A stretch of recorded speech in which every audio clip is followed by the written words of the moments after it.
7, 6, 5, 4, 3.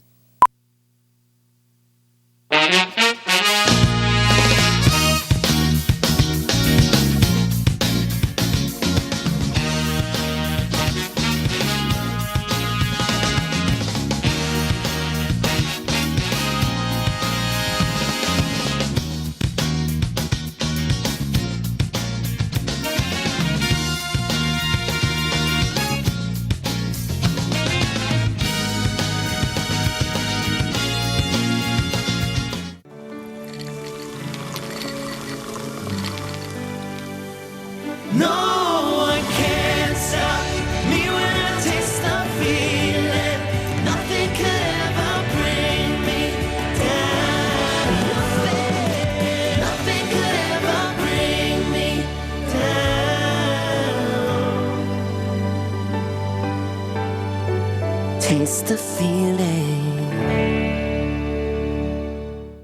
For Total Home Pest Control, who are you going to call? Call the Bug Man, 923-BUGS. For total pest control for your home or business, call the original Salvant. Call the Bug Man today, 923-BUGS. Exiles from what you ask? Exiled from the radio. But now, we're on your television. I'm Bill Perfita, he's Kevin Gallagher, and they kicked us to the curb. But we're back. We are back with Exiles Television on the Pelican Broadcasting Network. We're going to bring you the newsmakers. We're also going to take your calls and give you great information.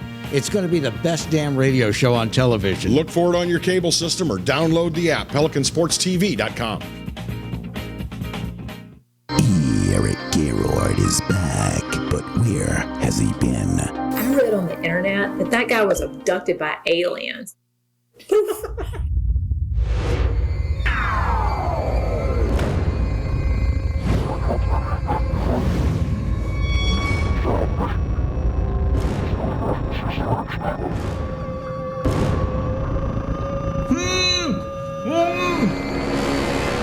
Rated Hello guys, it's Debbie. It's time. I've got a brand new location. 10510 Airline Highway, Baton Rouge, next to After 5 Tuxedos.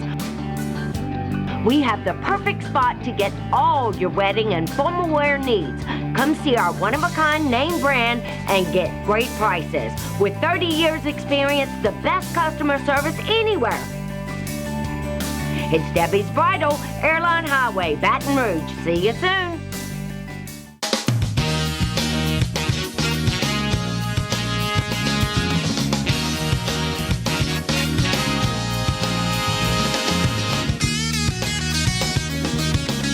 Good morning and welcome to hour one of our Wednesday edition of the Clarence Bug Show. Here's hoping that you and yours are doing absolutely marvelously this day.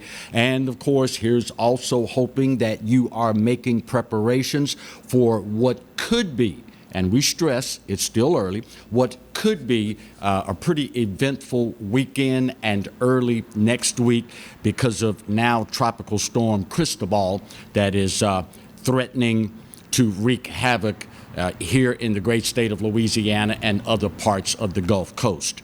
But we start today's show with yours truly taking a point of privilege. I have watched with disdain, for lack of a better word, the last couple of days of the George Floyd protests in this country. As a person with a platform and an individual that is an American who happens to be a man of color, I've been particularly disturbed by a number of things. One, the tenor and the violence associated with many of the protests. And two, a lack of condemnation from leaders in the community.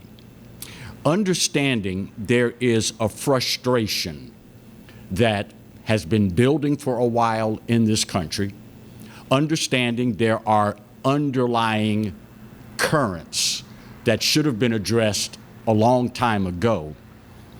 The fact of the matter is, we will ultimately be judged not so much by the tragic horrific and uncalled for death of George Floyd, but instead how we choose to react to it. For the record, I don't think there's a single American that is of the opinion what happened to George Floyd was unwarranted. If there's someone in this country that feels that way, I consider them an inhabitant and not a citizen. When you understand full well the rights, the privileges, the responsibilities that we as Americans enjoy, there is no way to justify what happened to George Floyd. Now, that being said, how we are allowing some people to respond to this is just as wrong. My late father was fond of the saying, right is right and wrong is wrong. And how we are allowing some people to respond to this is wrong. There's just no other way around it. President Trump has faced increasing criticism for the use of National Guard and military troops to restore order in places hardest hit by these riots. Fact of the matter is, the man swore an oath to protect this country. And if you read the document, every single group of people are afforded the same rights. For the record, no one is saying you cannot protest. But when you read the document, it very clearly states we have the right to peacefully assemble and make our grievances known.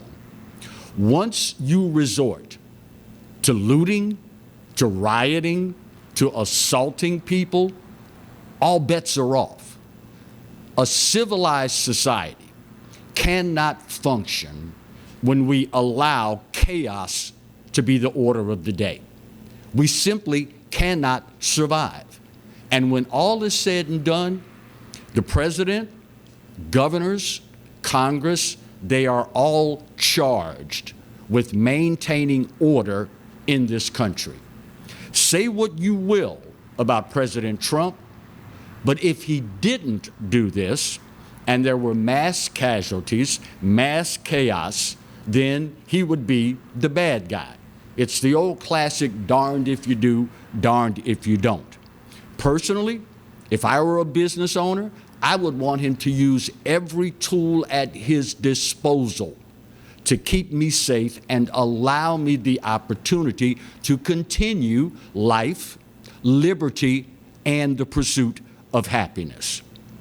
What is so ironic to me, it's a number of things in watching all of this unfold.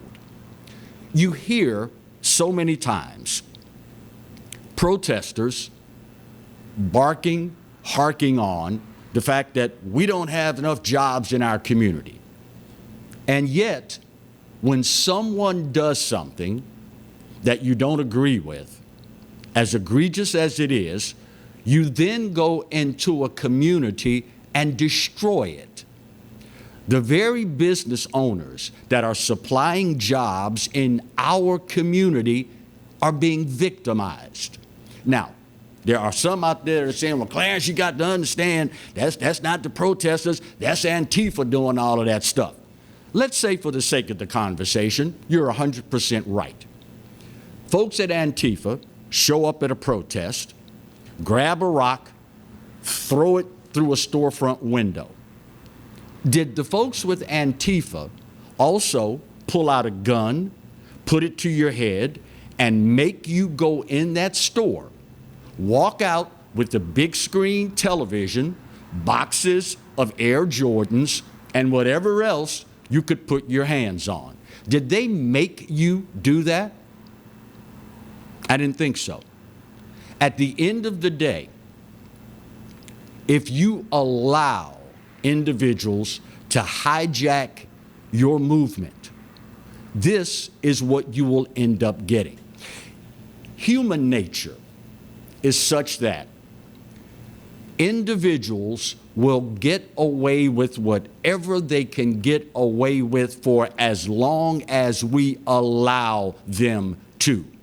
For example, those of us that are fortunate enough to go back to work as we approach phase 2, if when you show up for work, you decide, you know what, I'm going to take 3 hours for lunch today.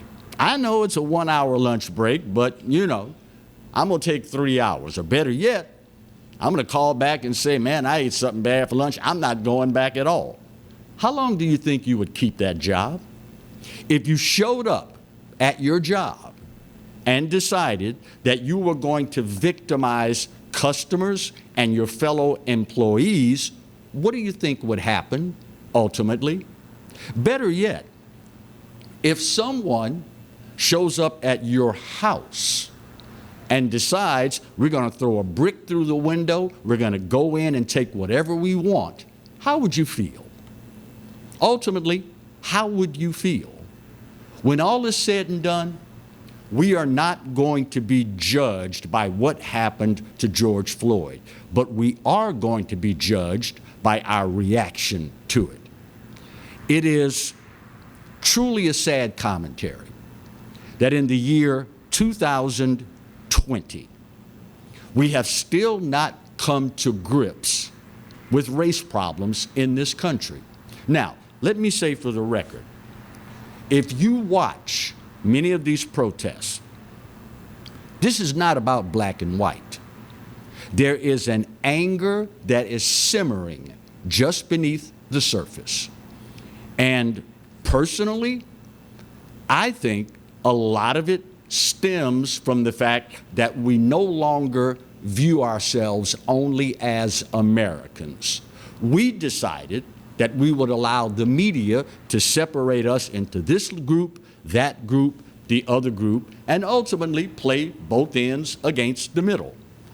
Newsflash, that never works out well.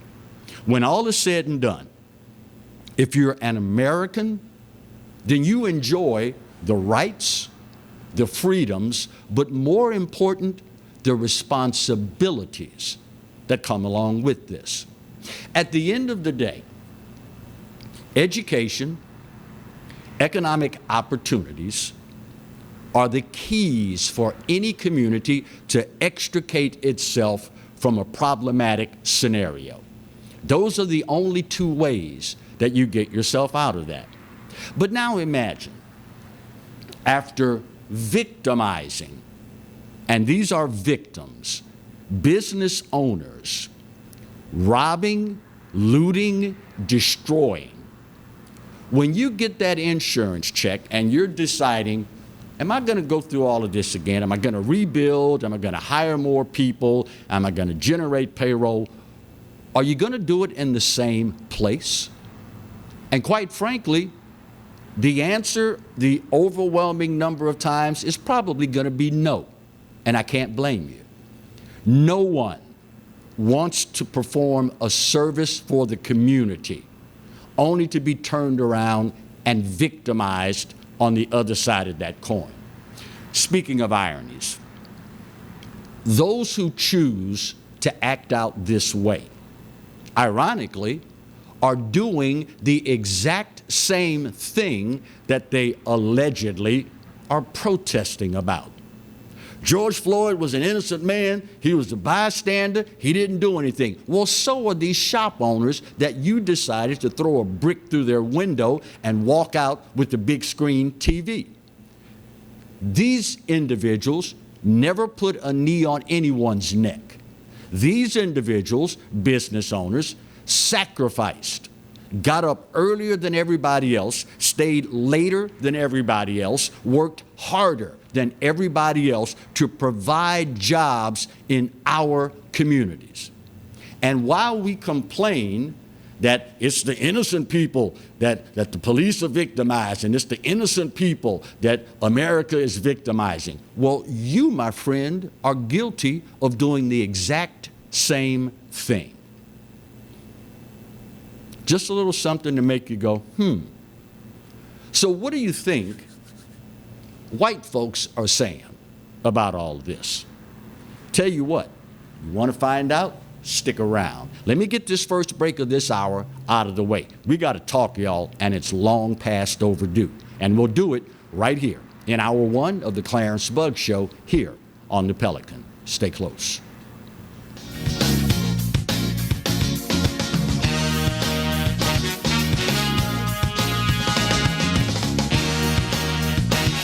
I owed the IRS $10,000. The IRS garnished my wages. They put a lien on my house. I'm self-employed and didn't report all my income. They claim I owe a lot more than I do. The IRS is the most powerful collection agency in the world. They do not give up until you pay. I couldn't sleep. We were being audited. I called Tax Solutions Now, and a great big weight was lifted off my shoulders. I called Tax Solutions Now, and they got the IRS off my back. Tax Solutions Now had my wage garnishment lifted in 48 hours. Tax Solutions Now can get you help. Our agents know the rules, can stop the pain, and get you the best deal. Tax Solutions Now saved my business. I qualified for the Fresh Start program. I paid less than I owed. We connect you with a team of former IRS agents and tax professionals who get the IRS off your back. Time is running out. Call Tax Solutions now. Call 800-778-4345. 800-778-4345. From appetizers, pasta dishes, and entrees, La Cantea takes pride in preparing all the Italian cuisine we know you love. Enjoy live music every Thursday through Saturday from 6 to 9, happy hour weekdays from 3 to 6, and brunch on Sundays from 11 to 2, as well as dinner portion-sized lunch specials for under $10. Visit our website to view our menu and book a party or meeting in our large banquet room. Once you try La Cantea, your Italian dining will change forever. Hi, I'm Bobby Yarborough with Manda Fine Meats. Here at Manda, we know what the folks of South Louisiana love. They love great flavored smoked sausage, delicious deli meats, and specialty items like boudin and andouille sausage. Manda Fine Meats has been providing these products since 1947. We produce them right here in Baton Rouge, so you know you're always getting the freshest product at your local grocery store. Manda Fine Meats. Taste the fresh local flavor in everything we make. Make it Manda every time. Bolello's Furniture and Appliances, your dependable independent.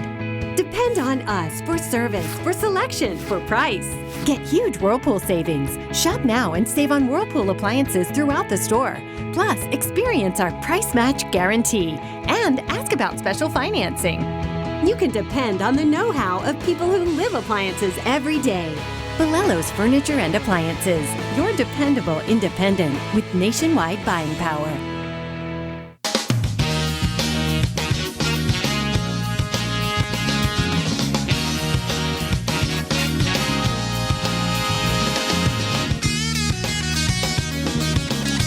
Welcome back to Hour 1 of today's edition of the Clarence Bug Show. The first half hour we've dedicated today to some frank discussion about the aftermath of the George Floyd death. Tragic, brutal, and yet, as is the case so very many times in life, we ultimately will not be judged by that incident alone, but instead how we choose to react to that incident. What may be saddest of all for me in watching all of this unfold is the number of vicious attacks on elderly women. You've probably seen the videos by now. Elderly shop owners, business owners, beaten, 2x4s, fists, you name it. It says to me, as a barometer, just how far we have fallen in this society. Those of us that are boomers, and of course the remainder of the greatest generation, I think would all agree, in a time not so very long ago, I don't care how mad you were, I don't care how egregious the offense was, there were some things you just did not do. There were some things that you didn't do because of that twinge in your spirit. There were some things you did not do because everyone around you would castigate you. Now, what typically happens is someone pulls out a cell phone and records the incident. Standing by, watching, in many cases, cheering it on. It says a lot about where we are heading as a country. What is hopefully not going to happen out of all of this is the folks on the other side of the fence, white folks, will not look at this and decide these people are beyond help. I would love to help, but I'm not going to put myself in a situation where I will be vilified if I happen to say something that is misinterpreted or taken the wrong way. And I'm certainly not going to expose my business and my family to this. At the end of the day, we're Americans, and our voices are best served when we speak united. Say what you will about the separation of the races, say what you will about the political disparity in this country, say what you will about wounds that have yet to heal.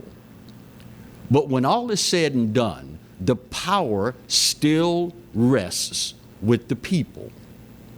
And speaking quite frankly, guys, girls, we've gotten lazy in this country. We have allowed other people to do our thinking for us. We have allowed other people to influence us. At the end of the day, right is right and wrong is wrong. And quite frankly, it's disturbing to see the number of people that are willing to let others do their thinking for them. You've got to imagine that middle America, white America, sitting back watching all of this, has got to be disturbed with all of this. Well, Clarence, they ought to be disturbed, and rightfully so, and I agree. But are we going to continue to wallow in the mire? Or are we going to decide that we deserve better than this? Clarence, you got to understand, them folk don't care nothing about us, but they care about themselves. And at the end of the day, have you ever heard the saying, a rising tide floats all boats? Listen, saw a joke the other day, a cartoon, and it really struck home with me. It's a black guy in a cartoon that says, man, I can't believe Donald Trump. I don't get to see my family and friends anymore because of him. So the guy he's talking to asks, well, why is that Trump's fault? And the guy responds, they all have jobs now. I don't get to see them anymore. Say what you will about what the media is feeding you about this current administration, but if what they're telling you is true, do you really think the man would have implemented policies that resulted in the lowest unemployment for black folks in the history of this country? We have got to start thinking for ourselves, because when all is said and done, the folks that told you a long time ago how much they care about you, they are the reason where we are now where we are. It's amazing to me, speaking of what do you think white folks are saying about this, it's amazing to me how so very many times you will hear people say, well, you know, we got the highest incarceration rate, we need some better programs in jails and prisons to better these inmates before they come out. Here's what a lot of white people say.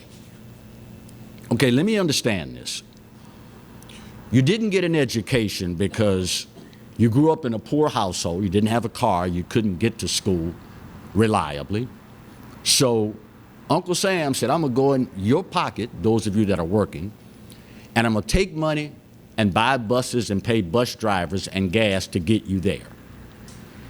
And then you say, okay, well, I would get on that bus that you're paying for, that you're taking from other people's earnings to pay for, and go, but you know, we poor, but I can't concentrate if I'm hungry.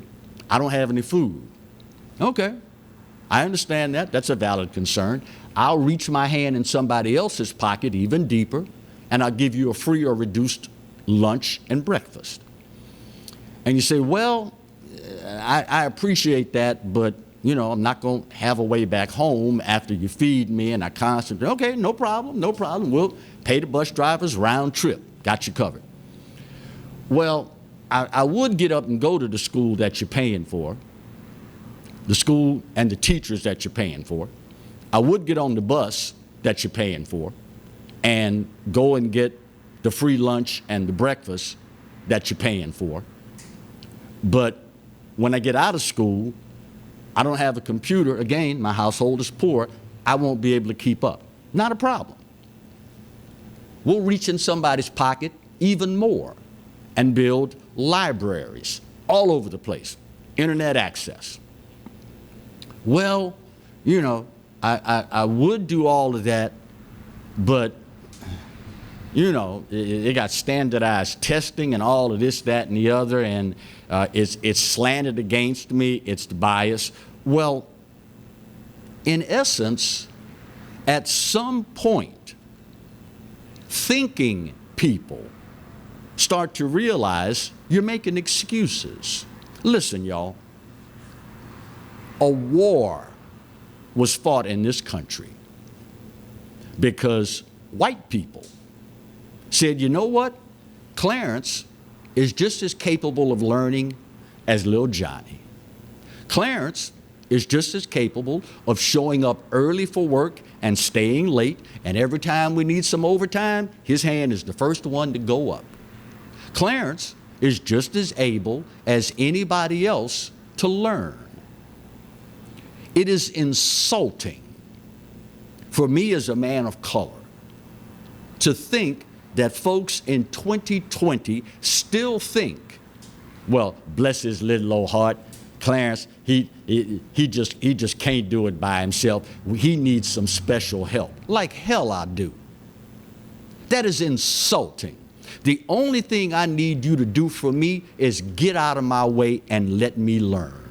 The only thing I need for you to do for me is to stay out of my pocket so I can take my money home and take care of my own. The only thing I need you to do for me is just stay the hell out of my way. This is the land of opportunity. It's the land of milk and honey. Some of y'all deserve to be governed. Just imagine, if you will, conducting yourselves the way you do. Some of y'all should be so very grateful. When you get on your knees tonight, thank the Lord that He didn't see fit to have you born in North Korea. Thank the good Lord above tonight that He saw fit not to have you as an Iraqi or an Iranian citizen. Thank the good Lord tonight that you don't live in Venezuela. Because had you decided to pull some of the stunts you're pulling now, not only you, but your entire genealogy would disappear. They'd never know your family even existed. Yes, we've got problems in America, but doggone it, it's still the best there is, and personally, it's worth fighting to save. Everything should be done for a reason. Looting, burning, stealing, assaulting. What's the purpose? And what good can you conceivably think will come from it? Just saying. All right, I'm done ranting. Got that out of my system. But it needed to be said.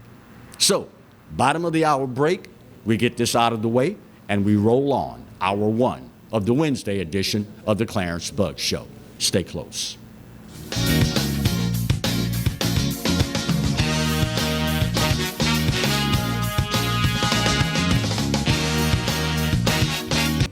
Hi, I am Dr. Farrell Frugier Jr., and I am a general dentist at Frugier Family Dentistry. I was born and raised in Baton Rouge, Louisiana.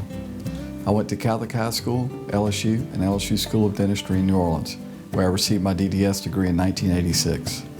I always have and will continue to be committed to continuing my education, to invest in technology which makes the diagnosis and delivery of dentistry more thorough, more comfortable, and more aesthetically pleasing. In our practice, we are here to serve the patients. We want to improve their quality of life and to develop relationships with our patients. In dentistry, we have a chance to impact lives on a daily basis, not just by doing dentistry, but by getting to know them and being a part of their life. We also believe in giving back to our community. So every year, we give back to the Greater Baton Rouge Food Bank, Toys for Tots, and Mary Bird Perkins Cancer Center. Please stop by and visit our office. We would love to take care of you and your family. Hello guys, it's Debbie. It's time. I've got a brand new location. 10510 Airline Highway, Baton Rouge, next to After 5 Tuxedos. We have the perfect spot to get all your wedding and formal wear needs. Come see our one-of-a-kind name brand and get great prices. With 30 years experience, the best customer service anywhere. It's Debbie's Bridal, Airline Highway, Baton Rouge. See you soon.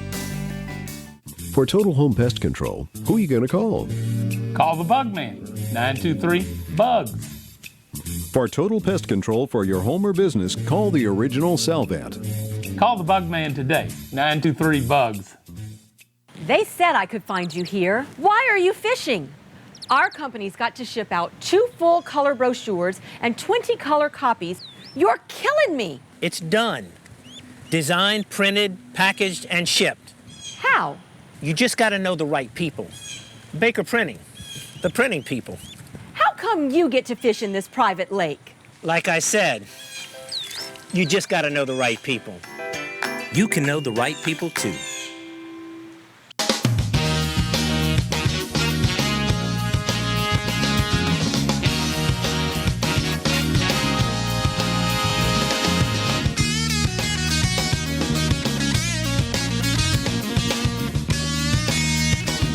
Welcome back to hour one of our midweek edition of the Clarence Bugg Show. I guess as we get closer and closer to Friday, thank you, God, phase 2, if all goes according to plan, we are starting to see indicators of life gradually returning to our pre-COVID-19 pandemic lives. And with all the emphasis, rightfully so, placed on hospitals and healthcare workers in recent memory, they are probably one of the better barometers of just how close we are to starting to see some sort of normalcy. For example, one of the fine healthcare institutions in Baton Rouge, the Baton Rouge General, announcing recently a relaxation, for lack of a better word, of the rules for visitors to patients at that fine facility. Joni Lemoine is the Chief Nursing Officer at Mid-City General and joins us to talk about these changes today. Joni, good morning, and how are you today? Good morning. I'm fine, thanks. All right, so what will visitors to patients at Baton Rouge General be allowed to do? Sure. So let me just start off by saying that, as a professional and in the nursing world, we never prepare to take care of patients without families. Families are a crucial part to what we do in taking care of those patients and meeting all the needs of the patients. Us in the nursing world can only do so much with our patients. They need their family and their loved ones. So this has been a really challenging time to be able to care for patients without the support of their loved ones. Right. So having someone here is very important. So what we plan to do here at the General for our COVID patients, that they will remain, unfortunately, not being able to have visitors at this point. But our patients that do not have COVID-19 will definitely be allowed to have one family member to stay with them. And of course, we're going to limit the hours to 8A to 8P and have one essential visitor with the patient during those time frames. And also allow, we're not so black and white, for the laboring mothers in labor and delivery and in NICU, we're going to allow 2 visitors in those areas. Okay. As far as surgery goes, we actually, back May 18th, we started allowing patients that were undergoing surgery to have a visitor there with them a portion of their stay, because we realized that from a surgery standpoint that they really needed a family member. So we have relaxed it somewhat back on the 18th for those surgery patients, but starting this past Monday, we actually have relaxed them a little more for all of our non-COVID patients to definitely allow one visitor at a time with a patient during those time frames. And we hope as this progression goes on that we'll continue to be able to allow more of the family members to visit with their loved ones in the hospital. So exactly how will you be able to tell, Joni, who should or should not be walking the halls of the General? Sure.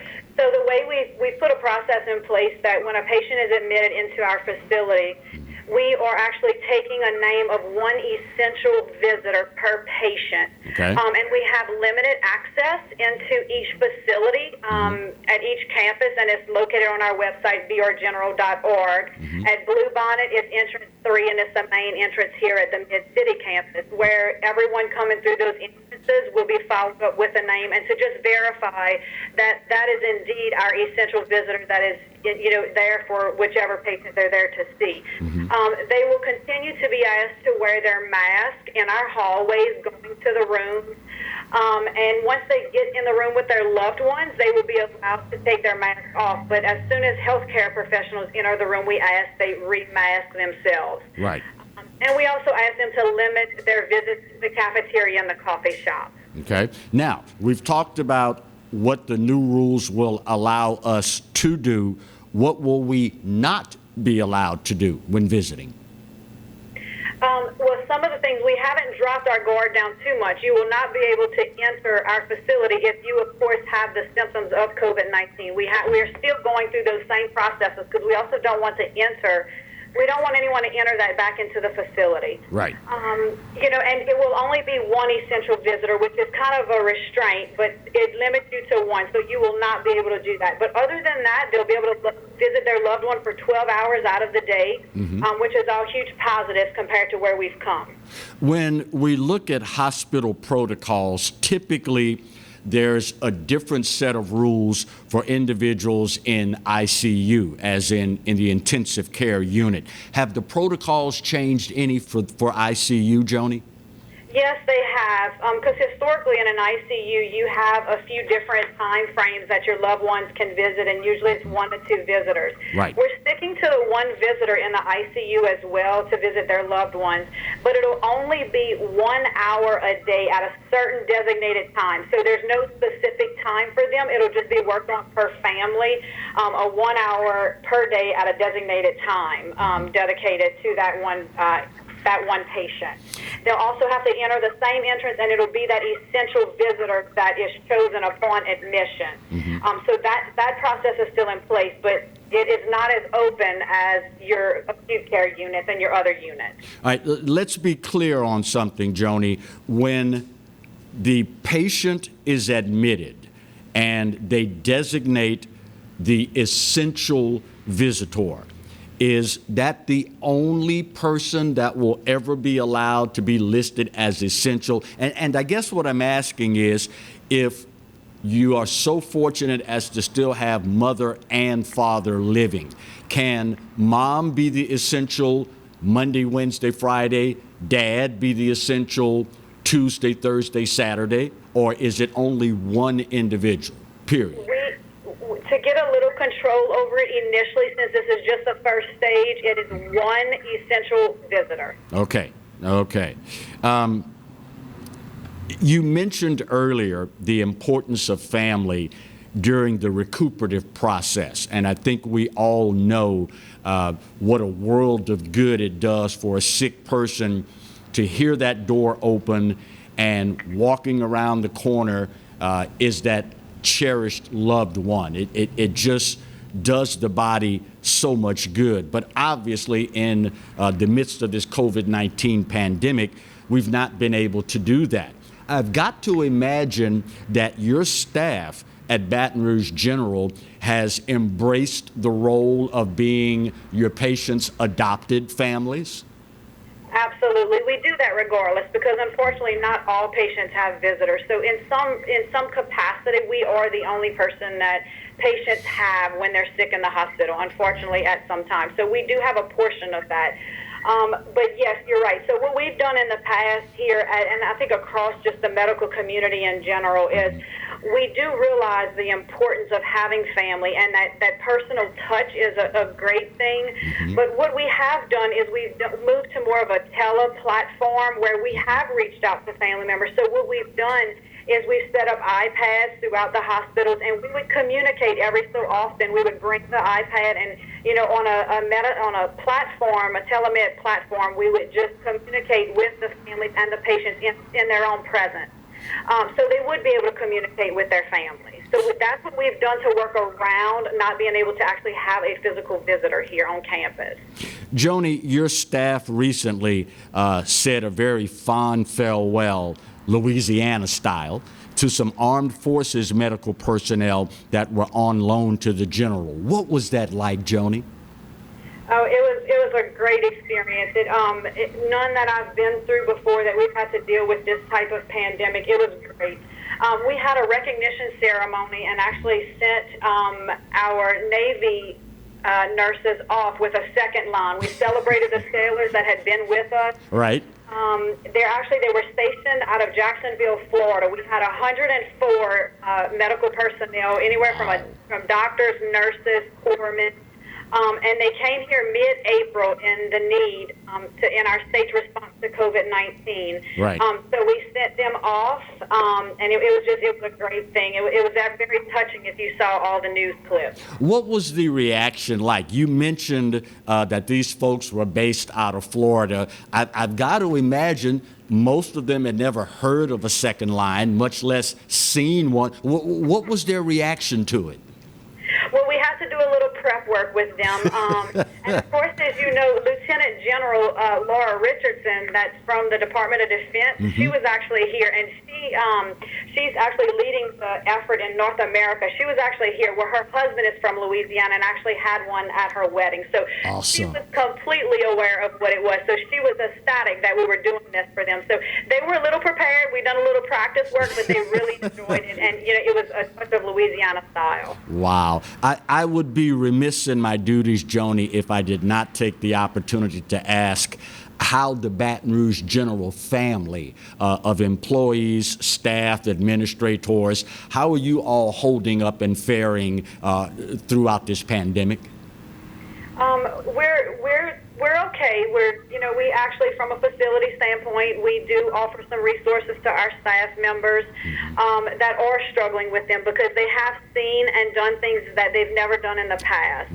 So as an organization, we do attempt to try to meet those mental health needs of our employees as well. So we are, if there was any lead that we needed to, intervene on those employees, we definitely do. We are here for our employees just like we're here for our patients. Fantastic. Again, Joni, if you would give us the web address for Baton Rouge General so that if we need additional information, we can rely on that resource to help us out.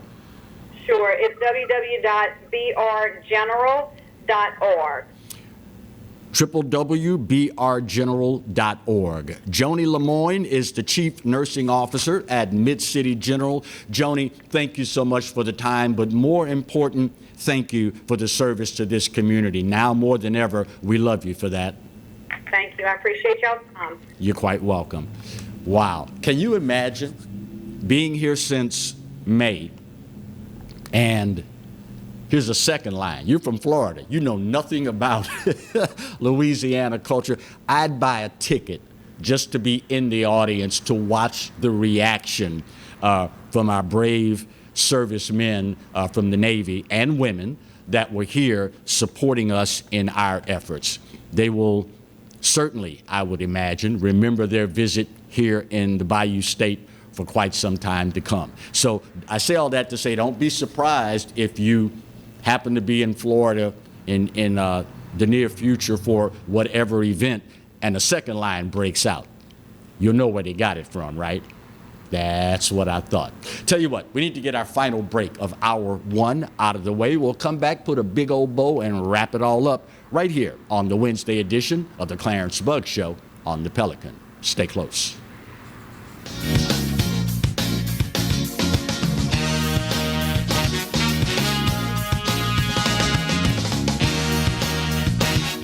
Hi, I'm Bobby Yarborough with Manda Fine Meats. Here at Manda, we know what the folks of South Louisiana love. They love great flavored smoked sausage, delicious deli meats, and specialty items like boudin and andouille sausage. Manda Fine Meats has been providing these products since 1947. We produce them right here in Baton Rouge, so you know you're always getting the freshest product at your local grocery store. Manda Fine Meats. Taste the fresh local flavor in everything we make. Make it Manda every time.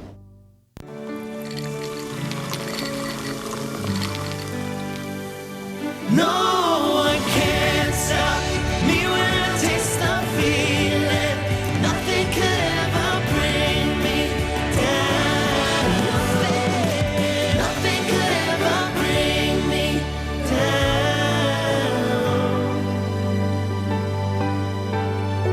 down. Taste the feeling. Exiles from what, you ask? Exiled from the radio, but now we're on your television. I'm Bill Pafita, he's Kevin Gallagher, and they kicked us to the curb.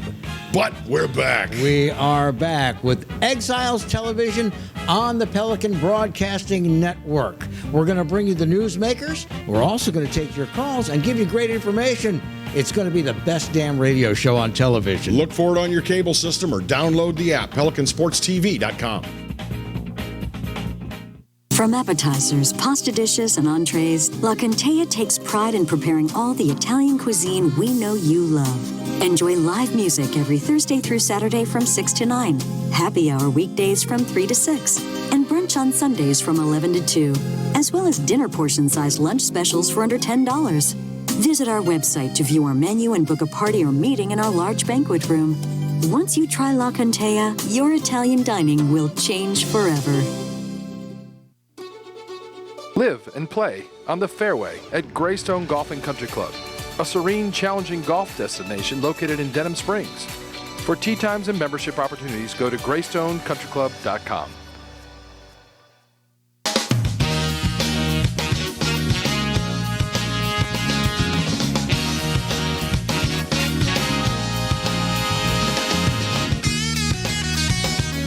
Welcome back to Hour 1, our final segment in the first hour of our Wednesday edition of the Clarence Bugg Show.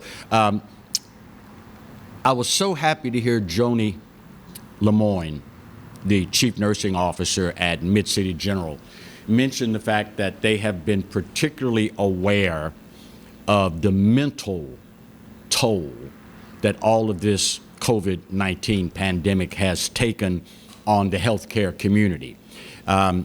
It is such an unprecedented event that it's almost impossible to look at the totality of a picture and understand all the potential ramifications. For example, speaking of unprecedented events, I will never forget in the aftermath of Hurricane Katrina, the coverage that we in the media provided was nonstop.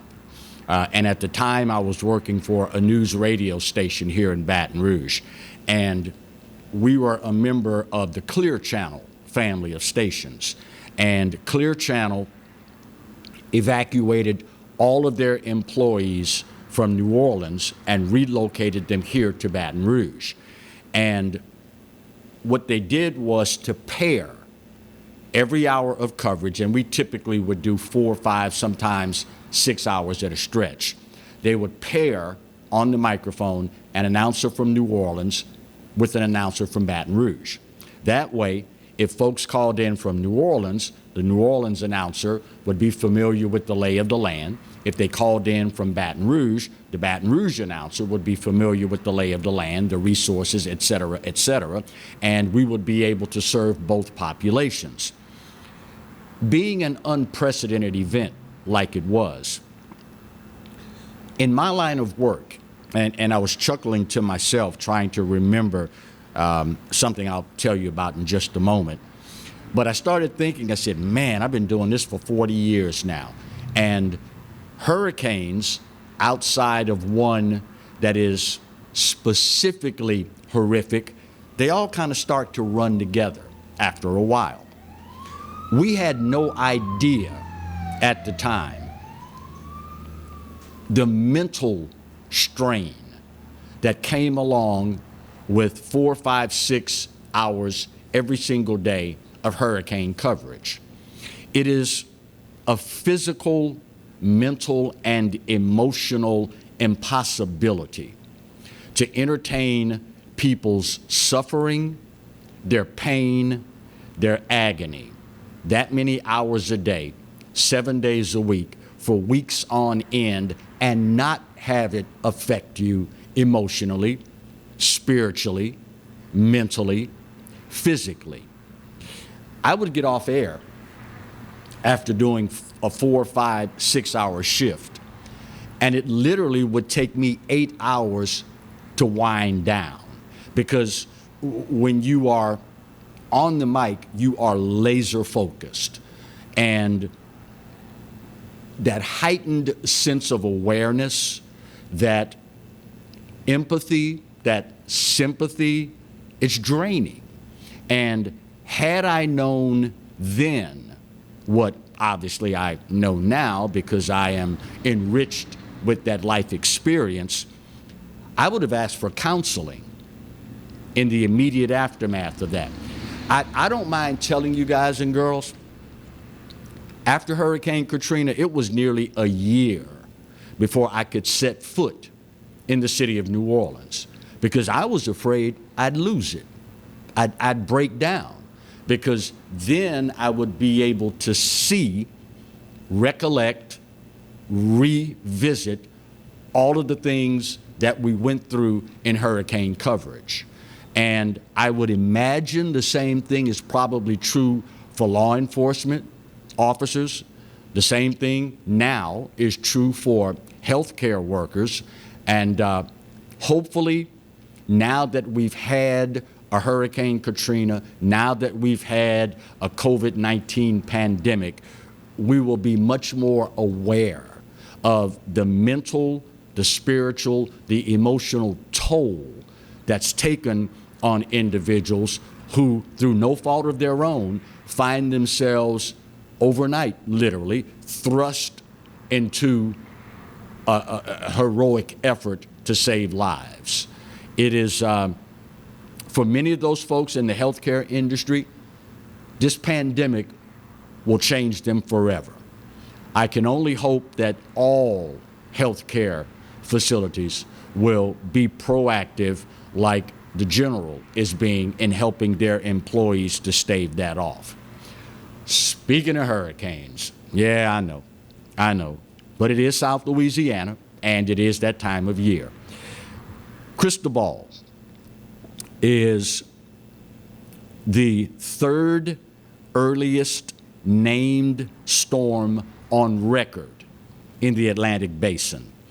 We were told by the forecasters, prognosticators, what have you, that this year was going to be, quote, an active hurricane season.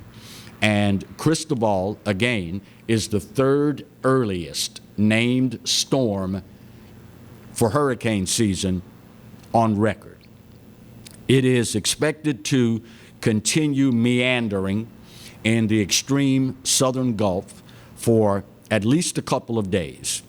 And the latest official forecasts from the National Hurricane Center indicate a good chance that the system, after making landfall in Mexico, will then reemerge into the Gulf, and the low pressure center is going to survive and reemerge in the Gulf late Thursday or early Friday. From there, and I'm sure that you've probably seen all the forecast models by now, a more pronounced northward motion is expected, and the forecast calls for gradual strengthening. The National Hurricane Center also indicates that wind shear could be a limiting factor. However, they are still forecasting a strong tropical storm to potentially threaten the Louisiana coast by sometime late Sunday. It is one of those situations where you prepare for the worst and you pray for the best. Again, this is not our first rodeo, y'all. And we know every year, right about this time, we go into what we often allude to as the fifth season here in Louisiana. The forecast, if they are anywhere near being accurate, show tropical storm force winds could reach the Louisiana coast by late Saturday night and gradually move inland on Sunday. That means if you've got property down on the coastal part of our state, more than likely, if an evacuation order were to be issued, it will probably be by late Thursday or early Friday. A strong tropical storm making landfall would deliver heavy rains, storm surge, and potentially isolated tornadoes. Any track west of Baton Rouge proper, Metro Baton Rouge, would put our area on the higher impact of the storm.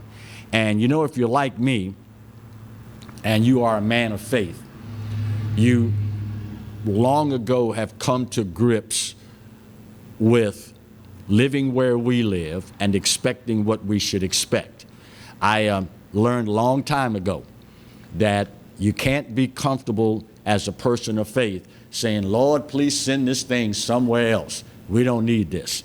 Well, true, we don't need it, but if the good Lord above, in his infinite wisdom and love for us, sends it somewhere else, that means somebody else is going to have to deal with it. So I no longer pray that God will not let it come here. I simply pray that he will protect those in the path wherever it decides to go. It is taking on an added dimension this year.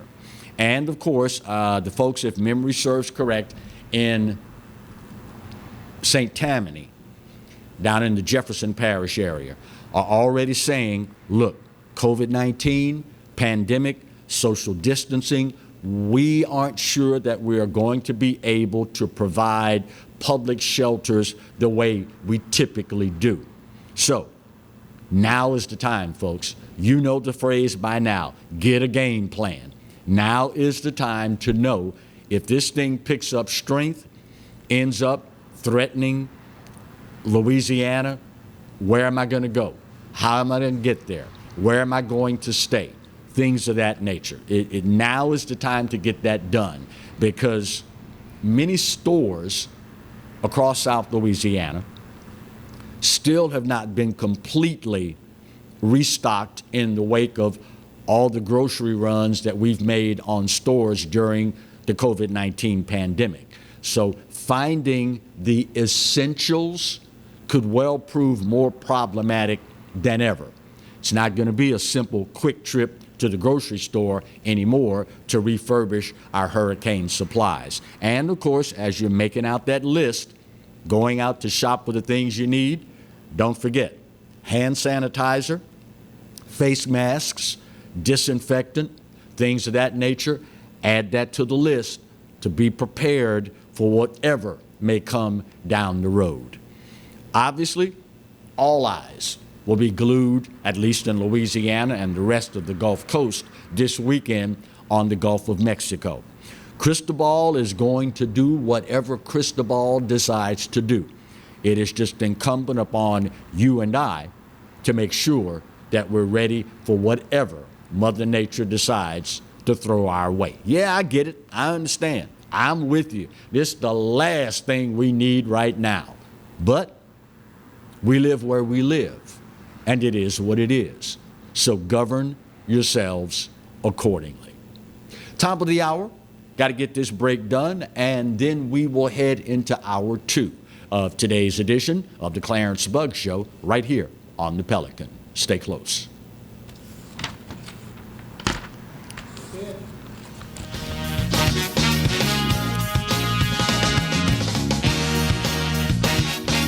Hello, guys. It's Debbie. It's time. I've got a brand new location. 10510 Airline Highway, Baton Rouge, next to After 5 Tuxedos. We have the perfect spot to get all your wedding and formal wear needs. Come see our one-of-a-kind name brand and get great prices. With 30 years experience, the best customer service anywhere. It's Debbie's Bridal, Airline Highway, Baton Rouge. See you soon.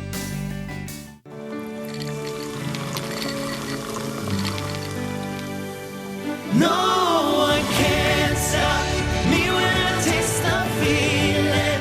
Nothing could ever bring me down. Nothing could ever bring me down.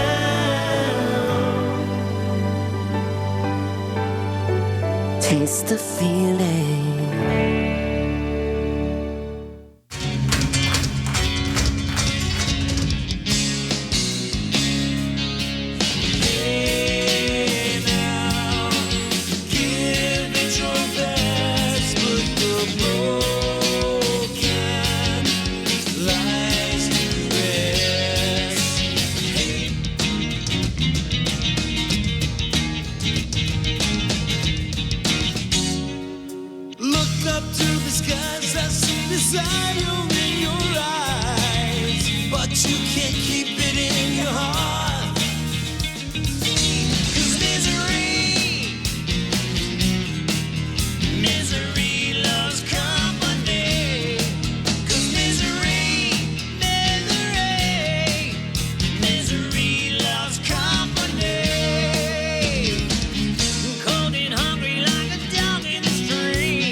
For total home pest control, who are you going to call?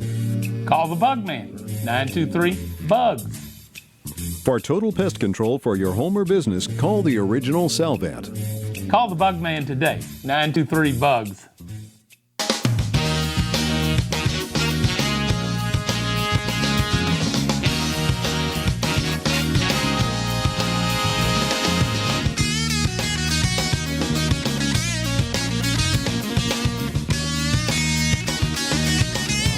Come on, Alan. What you waiting on, Alan? Come on, man.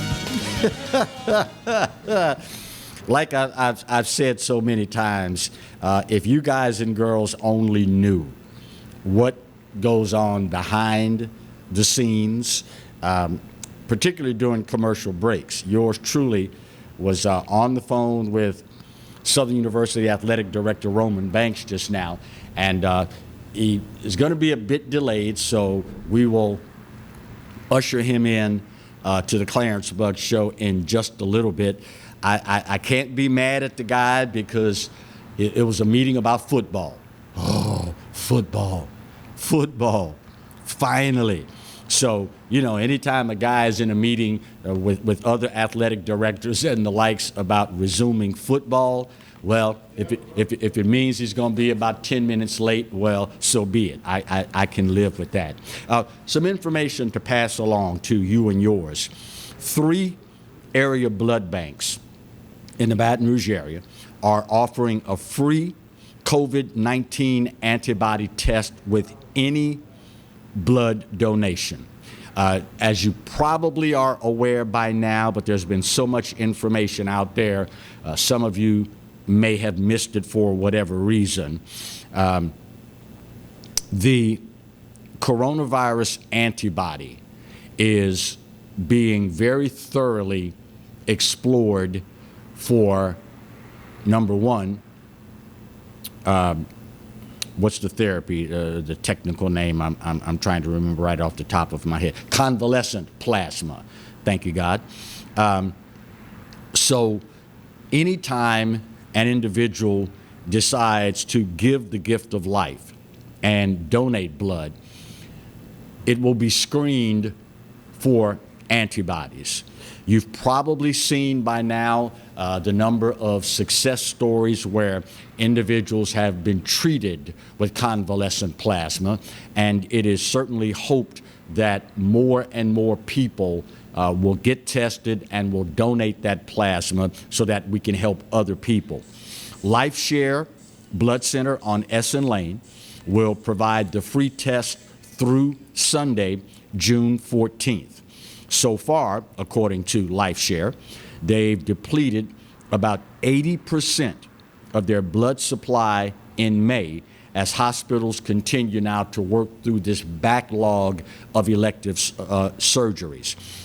A lot of folks, because of COVID-19 and the associated fears involved there, decided to put off elective surgeries. Well, now that elective surgeries, that backlog is starting to be dealt with, they are running through blood at a very rapid pace. And quite frankly, it's one of those things that we've got to have as a society. In addition to that, there are no extra steps required for blood donors.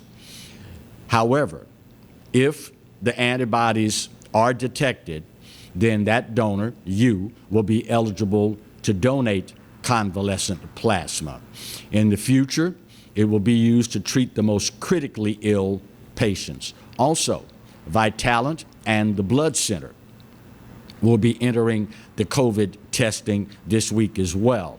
These organizations have yet to specify, however, but if you need more information, and I'm sure you do, you can reach the good folks at Vitalant by simply going to vitalant.org. That's just the way it sounds, Vitalant,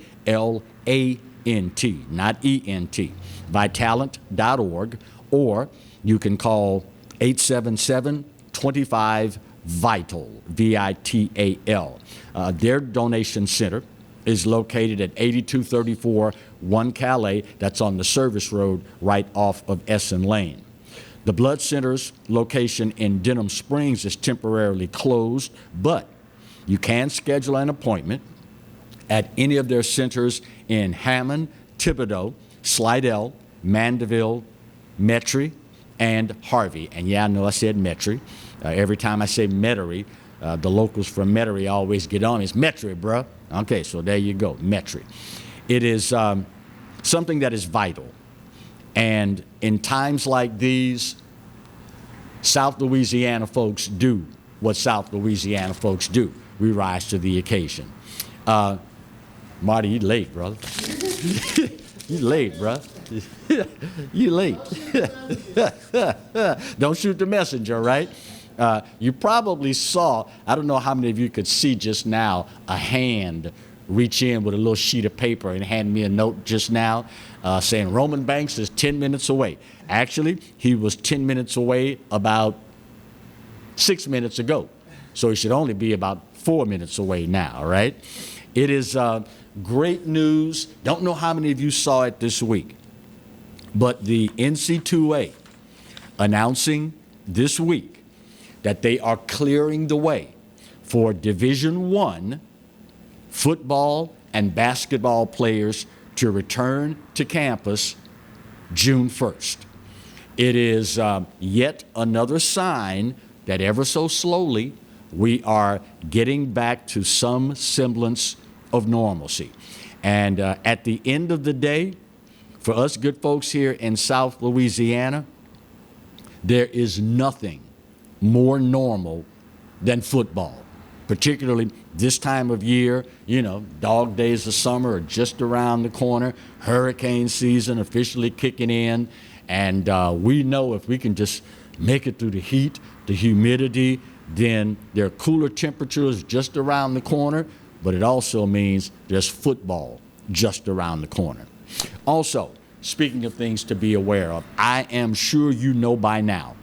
If you don't know, it's probably because you chose not to know. But Friday, the 5th of June, phase 2 for the reopening of Louisiana.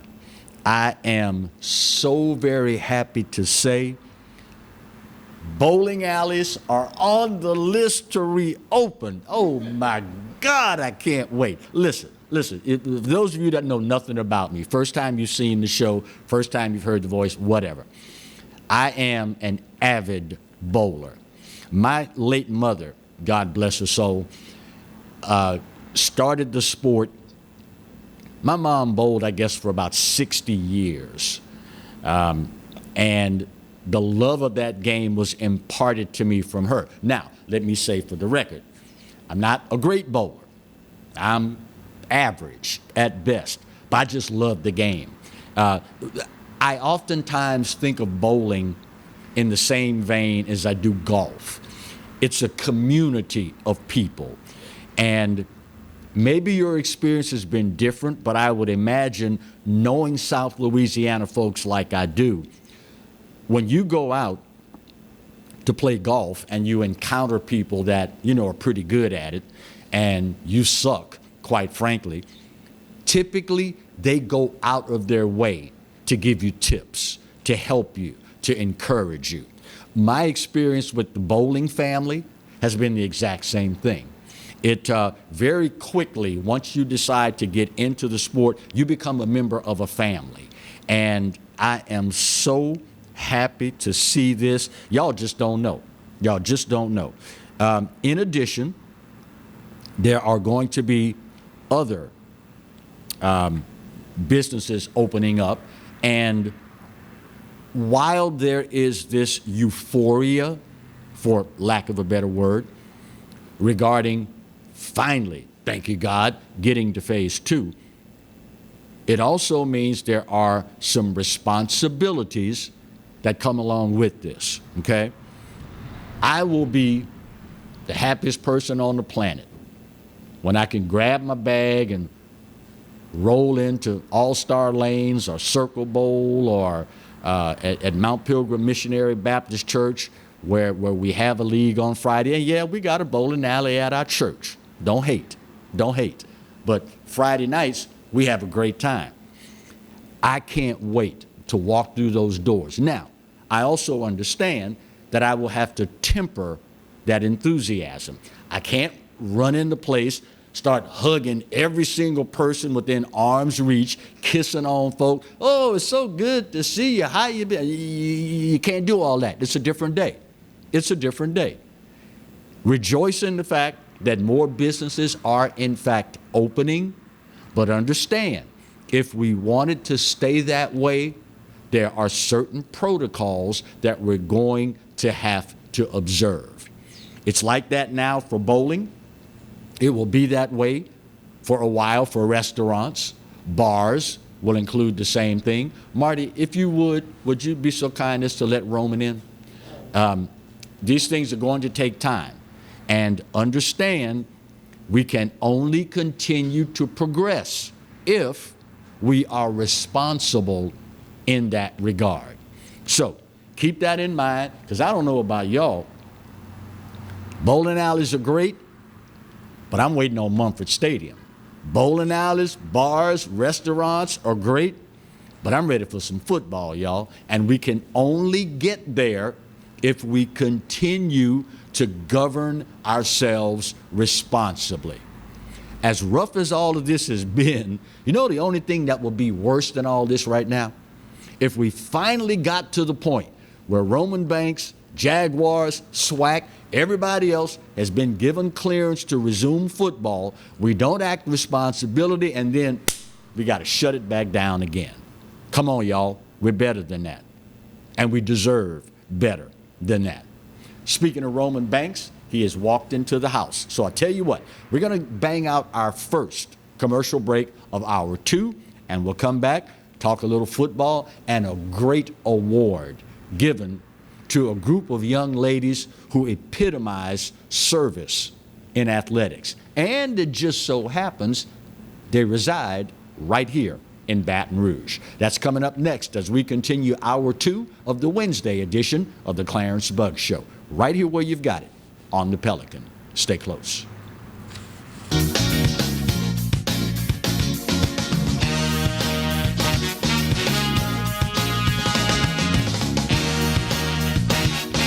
Sometimes life is wonderful, and sometimes it's not. Cherish the good, but always be prepared for life's challenges. At Private Healthcare, we provide the peace of mind you deserve. With Private Healthcare, you'll get the coverage you want and healthcare you need. If your employer doesn't supply healthcare coverage and you don't qualify for Medicare or Medicaid, you need to give us a call right now. Private Healthcare is private health insurance for ages 65 and under with medical, dental, vision, and even prescription coverage. When life comes at you unexpectedly, you need to be ready, and health insurance is your financial safety net. Health insurance has never been so easy and affordable. If you're looking for health coverage at the best price and your annual household income is $35,000 or more, call the number on the screen now and speak with a live healthcare consultant. Don't wait. Get the coverage you need now. Says here that Eric Gaylord is back. Now, where's he been? Well, I was told he had joined the CIA, trying to stop the Russians from stealing our election. Vodka. Nazdorovia. Nazdorovia. Free elections.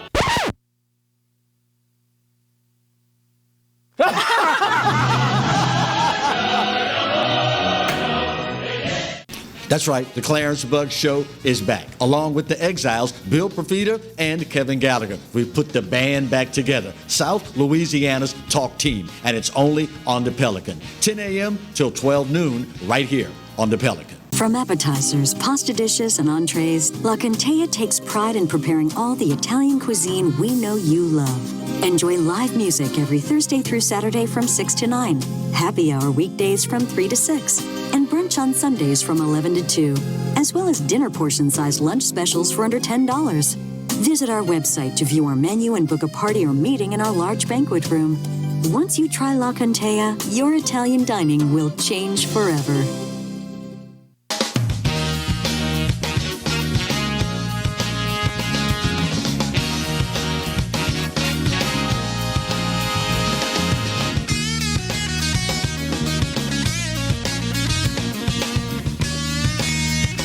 Welcome back to Hour 2 of today's edition of the Clarence Buggs Show. We are so very fortunate and pleased to have with us on set today the athletic director for Southern University, none other than our favorite Roman Banks. How are you, my friend? Doing well. So how's life treating you these days? Real busy. Imagine that, calls, right? A lot of Zoom calls and, a lot of interviews right now. And, actually I was saying that I've been more busy because it's tougher.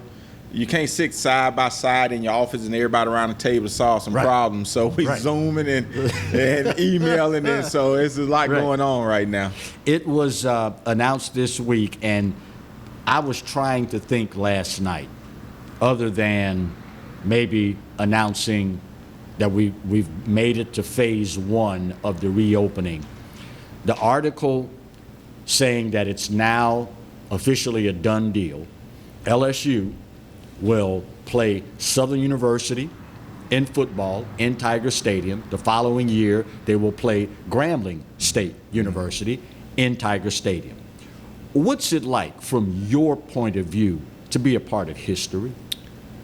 Well, I never look at it about being a part of history. I just try to make sure that I'm doing my job the very best I can. And first of all, let's listen to our student athletes. Mm-hmm. And obviously listen to our fans and making business decisions as relates to listening to both of them, but making business decisions as it impacts the athletic department. Right. And so, number one, we have had conversation with our student athletic council around campus. Mm-hmm. And, we ask different scenarios, different questions. And obviously from a football perspective and a whole athletic department perspective, why we don't play LSU just about in everything. Right. And when we start researching it out, you look at that, we're one of the few schools that have not played LSU in the history of football. Right. And two rich tradition schools right here in each other's backyard. And so all student athletes express that they're like the same desires, the same opportunity, because that's the flagship school to be on TV. Yeah. And get a chance to showcase their talents against them like Northwestern and McNeese and the others in the state that have played them. And so basically, I think us and Grambling are the two universities that haven't had that opportunity. And then I just think it's a time. This is happening in time where I think bringing the two institutions together talks about what we need to be talking about now: relationships. Right. You want to say that we're historical black college, and you want to say they're traditional white universities, but as athletics unveil it, we have more similarities and differences. Of course. And we just need to get to know each other. And I know that there are some African Americans that feel a certain way about LSU. Right. Going back to the 60s. And that's something to talk about too. But as you start talking about today's time. Right. Today's time, it's time for us to break the monotony, come together. LSU has been a good friend to us. Right. Anytime we have need to address a need, we're knocking on their door, we're asking for opportunity, we're listening to see what they're doing, like we're doing with other universities, Southeastern, Northwestern, and everyone else. Yeah. And so it just speaks to opportunity. And then also, which is not a major factor, but a factor, is that it gives me a chance to play a football game where I can impact our revenue and give me a chance to play another home game instead of playing 2 or 3 of these games. Right. And so I've been saying to my fans that they asking for a 5th game and possibly a 6th game in the future. So it has to be some trade-off. Right. And it only makes sense because I would like to have more games at Mumford Stadium, but I have to do something to meet our financial responsibilities too. Of course. And so this game speaks to addressing a lot of things across the table for Southern University and Southern University athletics. Speaking of things that this will address and help, it's no secret race relations in Louisiana is not what we would like it to be. But an event like this has enormous ramifications for what it could mean for the overall mental and racial well-being of our state. What are you hoping is going to come out of this event? Well, I'm hoping that an understanding to come out of it. And I give you an example is that in athletics, I've been in athletics all my life, and I have a lot of relationships with people that doesn't look like me on the outside, and have to get to know them very well and become great friends. And athletics made us socialize, made us get to know one another, and made us forget about everything else. Right. What society try to separate us. And some of my better friends are white. Right. And some of my other opportunities have come from white people. And so I just think that what I'm looking for is the same experience that we get to know one another. And athletics has a weird way and have always been a staple of bringing people together. Yep. And I'm hoping that this is an opportunity, especially during this time, that we can continue to come together and we can see each other not by the color of our skin, but the content of our hearts. Yes, sir. And I think if we can all come together, have a game on the athletic scene and enjoy that, I think that people will start to get a little comfortable with one another, and then more conversation we're having. Then when you have more conversations, healing start to happen. Conversation is the beginning of understanding, Yes. I like to say. And athletics I put in the same category with music and with military service. When you're in a foxhole and you're in the middle of a firefight, you don't care about the color of the skin of the guy in that foxhole with you. You want somebody that's going to have your back. Great analogy. You want somebody going to have your back. You can take a room of 50 people, completely all different backgrounds, put on the right piece of music, and it's like we're old friends. That's right. Everybody can relate to that. That's right. And I put athletics in that same category. Now, obviously, when you're talking about the likes of Southern University, Grambling, playing in Tiger Stadium of all places, that's got to be huge for recruiting for HBCUs. Well, and that's part of the conversation because we haven't had that opportunity. And so our coaches need to go talk about, well, we play LSU and we're going to play them in 2025 after this or whatever the case may be. Right. Because most kids want to go to a Power 5 school, a major college. Of course. And so there are a lot of kids that don't get that opportunity either. Right. And so you have to have something to say from an athletic department standpoint. And we've never been in that rotation. We've never been able to talk about those things because, a kid won't say, I want to play the best. I think I'm pretty good. Right. No matter if it's a walk-on, they think they're going pro. Well, of course. And so we want a chance to put that chip on our shoulder, go out. And I do think my personal ambition is that we're trying to grow our program to a mid-major level day in and day out. And so at a mid-major level, I think this gives us an opportunity to test ourselves and see where we are as it relates to us growing to that status. Yeah. And I think that it'll be good for us. I think our fan base and our buying ship is already there. It's just now shining the spotlight on our program so we can also attract some better athletes, more athletes at those special positions and at that interior level when you start talking about football. Well, I am one that sees just immense opportunities in all of this. And it's ironic that this is finally coming about. And I don't know what the conversations have been around this, but there's so many opportunities that could present themselves from an event like this football game. I mean, you can have a tailgating cook-off. Right. You representing LSU, you representing Southern. We've got a panel of taste experts from restaurants around town are going to judge to see who cooks the best barbecue or tailgate food, crawfish or whatever.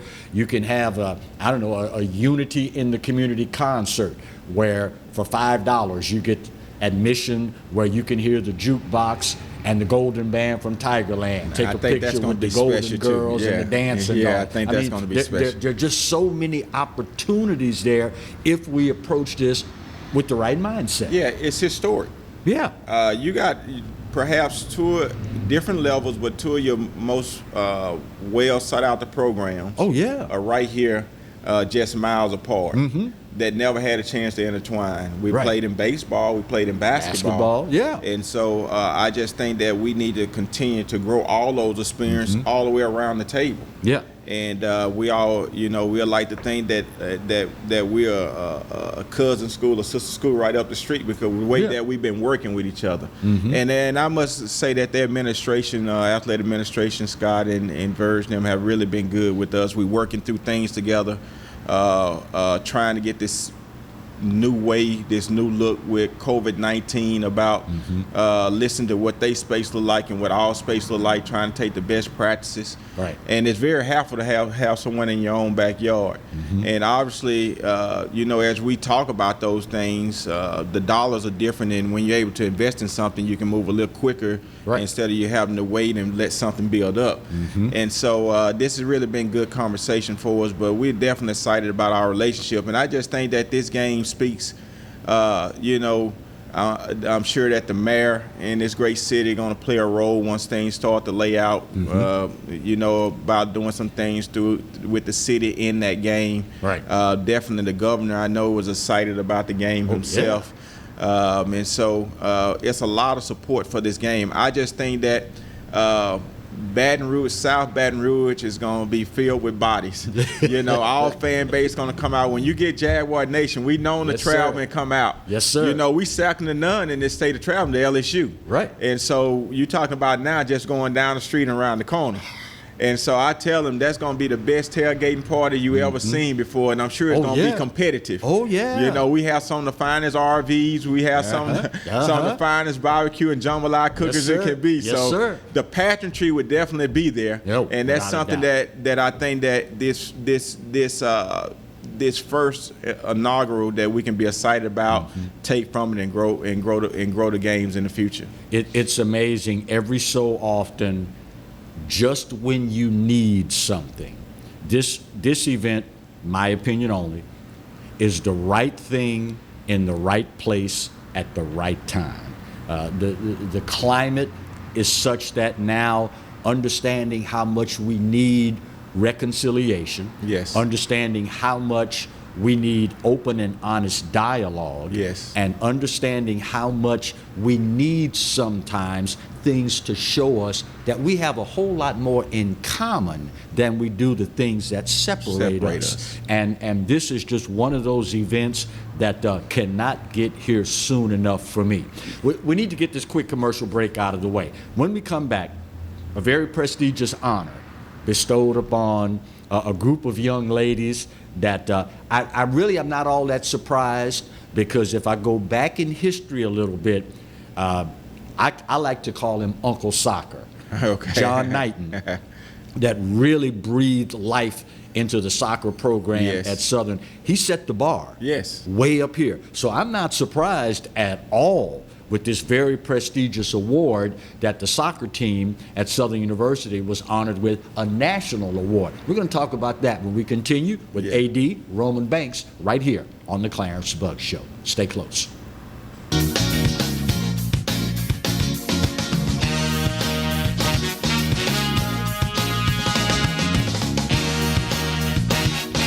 For Total Home Pest Control, who are you going to call?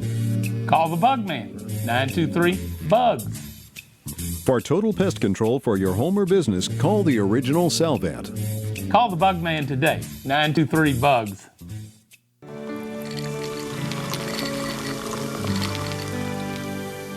No one can stop me when I taste the feeling. Nothing could ever bring me down.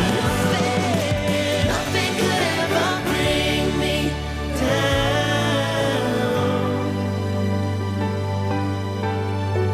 Taste the feeling. Live and play on the fairway at Greystone Golf and Country Club, a serene, challenging golf destination located in Denham Springs. For tee times and membership opportunities, go to greystonecountryclub.com. Bolello's Furniture and Appliances, your dependable independent. Depend on us for service, for selection, for price. Get huge Whirlpool savings. Shop now and save on Whirlpool appliances throughout the store. Plus, experience our price match guarantee and ask about special financing. You can depend on the know-how of people who live appliances every day. Bolello's Furniture and Appliances, your dependable independent with nationwide buying power. Exiles from what you ask? Exiled from the radio. But now, we're on your television. I'm Bill Profita, he's Kevin Gallagher, and they kicked us to the curb. But we're back. We are back with Exiles Television on the Pelican Broadcasting Network. We're going to bring you the newsmakers. We're also going to take your calls and give you great information. It's going to be the best damn radio show on television. Look for it on your cable system or download the app, PelicanSportsTV.com. They said I could find you here. Why are you fishing? Our company's got to ship out 2 full color brochures and 20 color copies. You're killing me. It's done. Designed, printed, packaged, and shipped. How? You just got to know the right people. Baker Printing, the printing people. How come you get to fish in this private lake? Like I said, you just got to know the right people. You can know the right people too.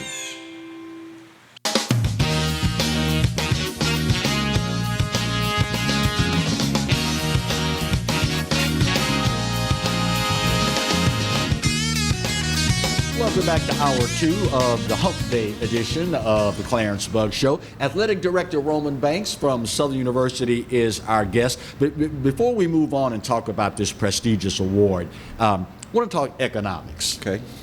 You mentioned off air that when the Southern LSU football game happens next year, we will probably still be trying to recover from the shutdown, the COVID-19 pandemic, the whole nine. This has the potential to really be an economic shot in the arm for both institutions and for the city of Baton Rouge, doesn't it? Yeah, it does. It get a chance, number one, for us to reinvest hotel rooms, the economic impact for this whole city. Right. Because you know that probably won't be a hotel room available. Probably not. But also, you know, in studying our books right now as it relates to how COVID has affected us, as it relates to budgetary purposes at the university and for the athletic department particularly, is that we know that we're gonna be climbing an uphill battle. Right. And most ADs and I have said that it's gonna take, you know, a year and a half or 2 year cycle to get ourselves back. Right. And so I guess the Lord have a way with time, and in this thing, we've been talking about this game for a while, but we finally, you know, sealed the envelope. Right. And so this is gonna be able to help us with me not adjusting from the formula of trying to bring home games to the campus as well. Right. And so this trade-off of economic impact, trying to keep us on the right line and bring a very good football game to Mumford that we can potentially fill the stadium with, can really help us get ourselves back going up an upward spiral. And so I'm excited about that impact. How concerned are you, Roman, that with the economic impact on so many families, the fact that Louisiana was already kind of depressed economically compared to many other states, and folks not having the disposable income? I mean, I know people that are still at this point trying to finally dig themselves the last few steps out of the hole of the flood of 2016. You mentioned a year and a half cycle before we can recover from this. What do you say to the person that says, I don't know, Roman, that's being a little optimistic. I'm thinking more like 2 or 3 years. What do you say to that person? Well, you know, it's no absolute, because if we have a reoccurring of this thing and things have to go a setback, if we're not continuing to do the right things, and we have to close some things down, have to leave campus again, and people have to go home and stay away from their jobs a period of time, it definitely could be longer. So I know it's not fluid, but you know, at 2 seasons is of course 2 or 3 years. Right. And so, and we know right now, I could look at it and tell you that all faithful givers are having challenges right now. Oh yeah. You know, we have 5,000 or over 5,000 season book tickets sold, season book holders, and right now, you know, the anticipation that we're going to fall way below the norm. Right. And people really just don't have it right now. And I'm thankful for the ones that stepping up to the plate and making gifts to us because they understand they can do that. Right. And so with that being said, let's just think about it. Let me give you an example. We got FAM is on our schedule this year.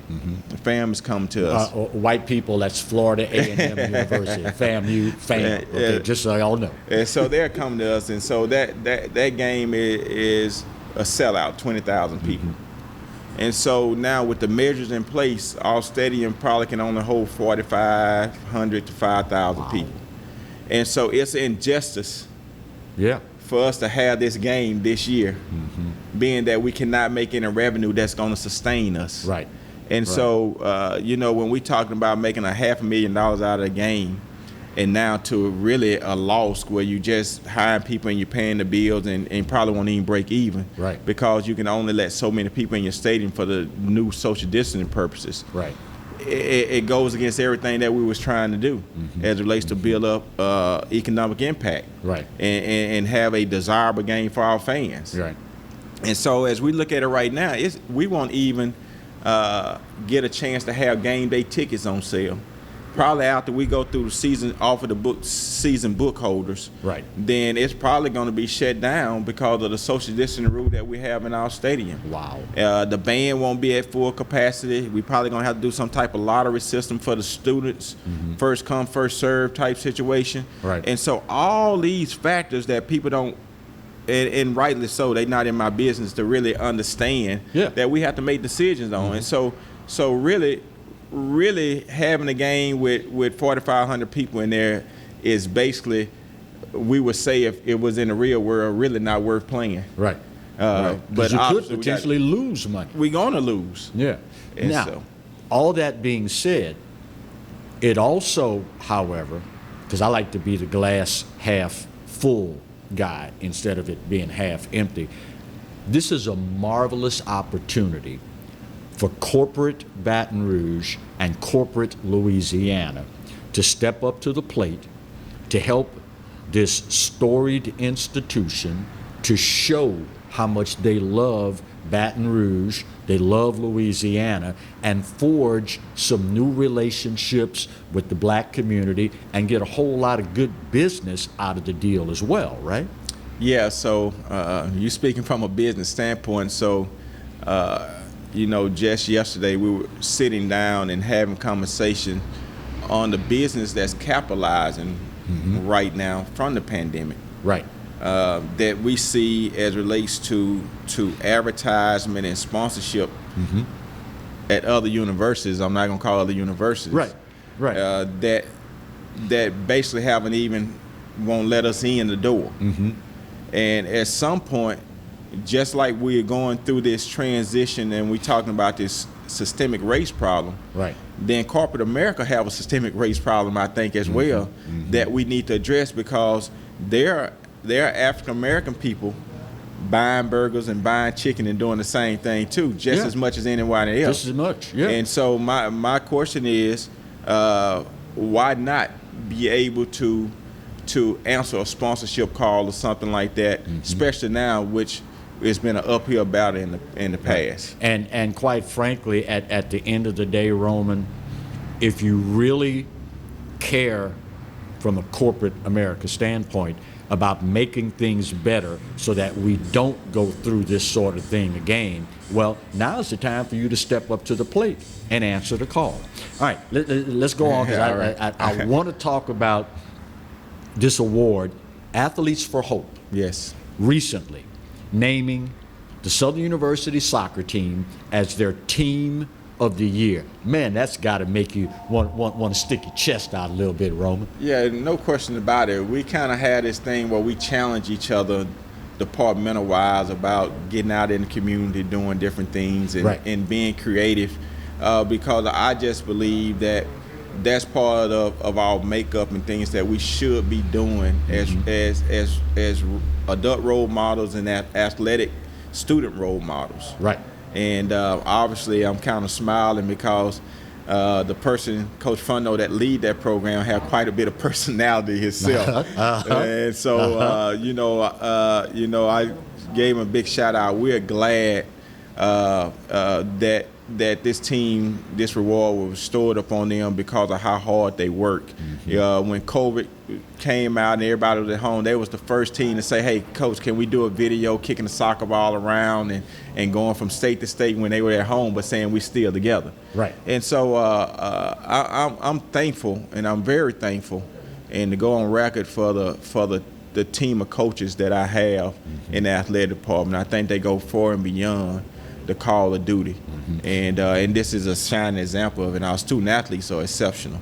This Athletes for Hope organization bestowed this honor upon the soccer team at Southern because of their commitment to community and for putting this into action, getting out into the community, involving themselves, volunteering. But of course, now, if you think back a ways, most of us that are privy to the inner workings of the athletic department, we're not really all that surprised, because John Knighton, who I like to affectionately call Uncle Soccer, he set the bar way up here. So now everybody's got something to live up to, don't they? Yeah, no question about it. I mean, he brought that, he's responsible for much as soccer, not just African American soccer, but soccer in Baton Rouge and where it's at today. Yeah. And obviously he was the cornerstone of the program when it first started at Southern University. And his resume speaks for itself. And he was always out, showcasing his teams and trying to, I think, building the gap between community in the southern in the soccer world to introduce it to people. And it's obviously a little different, but the same thing that Coach Fundo has done as it relates to community service. You're still introducing, you know, the area, the world to soccer, and you're doing it in a way by giving back. And so I think, and I'm glad to see that Coach Knight, we might need to have an award named after him in the athletic department for purpose of service, because as we speak about it, those are the type of credentials and the type of people that we try to honor during our tenure here at Southern right now to move forward. There's been ambassadors, and so I think that's rewarding and befitting for him. One of the things, Roman, that I admire about you is that you understand full well, at the end of the day, winning championships is one thing. Winning division titles is one thing. But when the rubber meets the road, we want individuals that when they leave Southern University, they are productive citizens, they are citizens in touch with their community. And at the end of the day, championships are what championships are. But we want champions off the field just as much as we want them on the field, right? No question about it. I always say we out to winning championships in the classroom and in your particular sports and in life. And so that's the holistic approach that we want to prepare you for whenever the ball stops bouncing and you can't hit the ball or you can't kick it no more. We want to prepare you for the real world, because that's a determining factor of giving yourself a chance to be successful. Right. And we hope in competition teach you to be competitive, because you got to be competitive in the world. Right. But we also want to fuel you with the tools that you need, which is that diploma. Right. And those necessary resources as understanding how to write and read and do the other things that you need to go on the job to be successful. And so I'm more inclined at the end of the year to look at team by team GPAs. I'm more inclined to make sure we're awarding student athletes for doing things academically that we haven't done in the past. Right. And I'm more inclined to make sure that we have an athletic department standard for the coaches to follow, and then they put their own standards in there, because we know that graduating is the most important thing at the end of the day. And that's and I'm thankful. You know, the statistics about to come out about how we done during COVID, which I was concerned, because a lot of our student athletes come for classroom instruction, and then they had to leave all of a sudden. Some of them don't have Wi-Fi, some don't even have the means and the tools, computers and things that they need. Right. But we was able to do pretty well, and we're still compiling those numbers. And you know, if I had those numbers in front of me right now, and you talk about the number of student athletes that had 3.0s and higher and all those things, it'll knock you out your seat. But that's how I know we're on the right path. Fantastic. The NC2A this week, on another note, cleared the way for Division I football and basketball players to return to campus on June 1st. What do you make of that decision? So let me clean it up a little bit. Okay. So you know, there's a thing about open this economy up, right, and get things going again. And so they're a push to open up, to get sports going again, and sometimes, to me, at all cost. And so the NCAA said, okay, basically, this your drop down date, you can start. Right. But what that means to me, how we have constructed, and what it means to me is that it put the Hornets on the conference and the institutions. And so the SEC made a conference decision. Right. To try to get everybody back by a certain time. All conference made a decision just to follow the open date of the NCAA and let the institutions make the decision. Okay. Because this is a classic case of the have and have-nots. Oh, yeah. Because it's like anything else. The more you have finances and resources to throw at a problem, you can put the fire out quicker. Right. And when you don't have that, then you have to wait on a little time and a little help. And obviously, you know, we're in a delay because we don't have a lot of money to throw at COVID. Right. And there's a lot of things that you have to have in place. and the new policies as it relates to the safety for the student athletes, just to make sure that you're sanitizing right and that you have sanitation stations and all for them when they working out, where they don't get their bottles mixed up. It's a lot of things that you have to go through as it relates to the cold tub, clean it out with the proper equipment and all those things. The new sanitizer machines that you have to have for uniforms. Money that you never had to budget that for before. That's there now.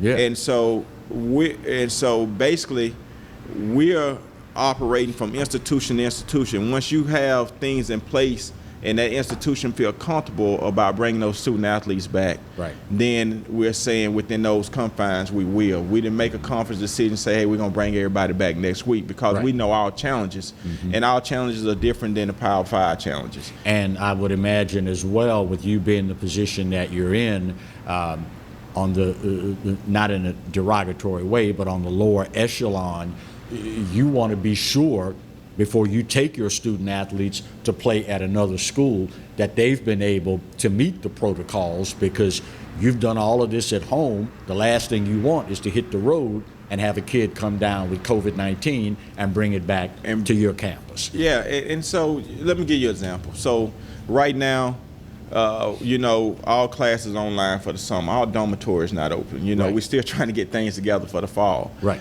And so we depend on campus living. Yeah. We don't have the $1,000 a month stipend check that we can get our student athletes to live off campus to bring them back right now. Right. And then the second thing about it, we still trying to find out as it relates to meal plan, how cafeteria going to operate in this new space. And so we don't have the other $1,000 check a month to pay for meals right now. Yeah. And so there are some institutions that can do that. So they'll come back quicker just on those examples than we can. Yeah. And so there are a lot of things that we have to work out because of who we are and what we are. That's going to take us a little longer, but I'm going to protect the student athlete 100%. Well, Jaguar Nation, now's the time for you to step up financially to help our beloved Southern University. Roman, always good to talk with you, my friend. Thanks for having me. If you got some more football meetings to go to, get out of here, man. Go talk some football. We're talking a lot of football right now, trying to get this thing going. Final break of today's show. We'll get her done and come back and wrap up the Wednesday edition of the Clarence Bugg Show right here on the Pelican. Stay close.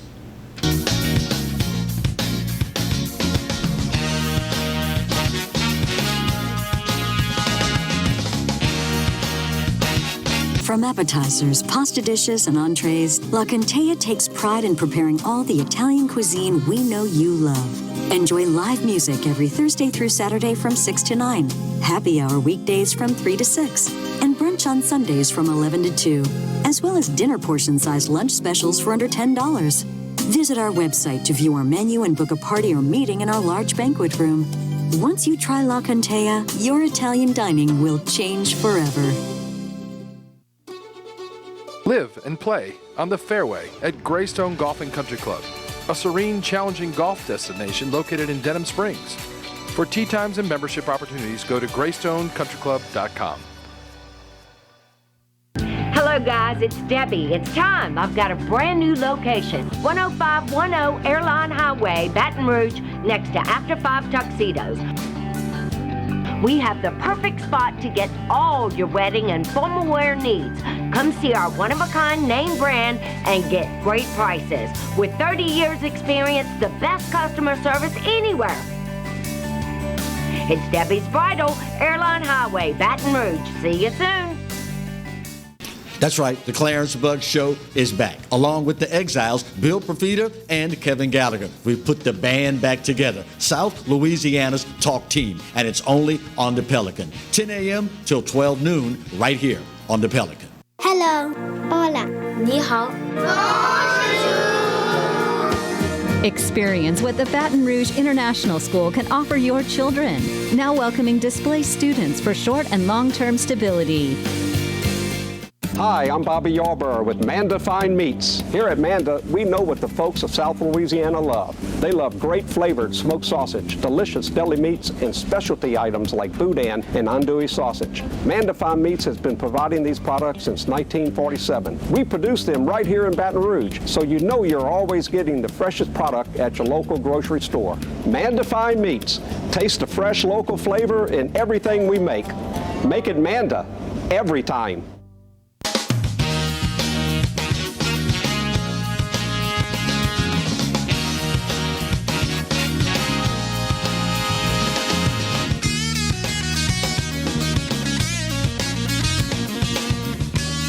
Welcome back for the final segment of the Hump Day edition of the Clarence Bug Show. You know, I, as a broadcaster who's been in this business, this summer will mark my 40th year in broadcasting. And I can't help in looking forward to the Southern University LSU football game, the Southern University Grambling State football game. I can't help but wonder, because as a former Southern University student and member of the Human Jukebox, obviously there is an affinity for Southern that runs very deep with me. But I am one of those unique individuals in that while I marched in the band at Southern, grew up literally within a stone's throw of the campus, I was also fortunate enough to host the Eddie Robinson television series for Grambling State University, 12 of the last 14 years that Eddie Robinson coached at Grambling. So I've got blue and gold and a little bit of black and gold and some purple and gold and all of that within me as a Louisianian. But I've got to, I just wonder sometimes what Eddie Robinson would say about Grambling State University playing LSU in Tiger Stadium.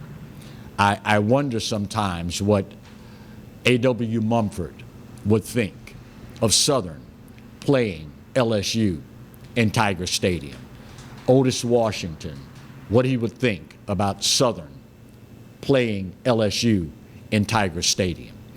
And when all is said and done, as a man of faith, I think God put this all in motion, understanding at the time that his people, Louisiana, needs something to help them along the road of racial reconciliation. You're talking 3 institutions that are storied, that are ingrained in Louisiana culture, and 3 institutions that have produced individuals that have impacted the whole world. And it's something that's long overdue, and something that I hope Louisiana will embrace with the same fervor that I feel about it. It's long overdue, and it is something that is going to reap benefits far beyond the 3 hours that we spend watching the game itself. It has the potential to have ramifications for generations to come. I just hope that we take the time to understand the historic magnitude of this and enjoy the moment for what it is. That's going to put a wrap on the Wednesday edition of the Clarence Bug Show. Don't forget the Exiles here tomorrow, Perfida, Gallagher, same time, same station. And today, more than ever, I'll give it to you. You're right. The United States of America, English teachers, forgive me, we ain't perfect. But doggone it, for my money, it's the best there is. And God knows, no place else on his green earth that I'd rather be. Speaking of the good Lord, you realize he loves you, right? And I hope you know that I do too. Either way, there ain't a doggone thing you can do about either one. Take care of yourselves and each other. God bless.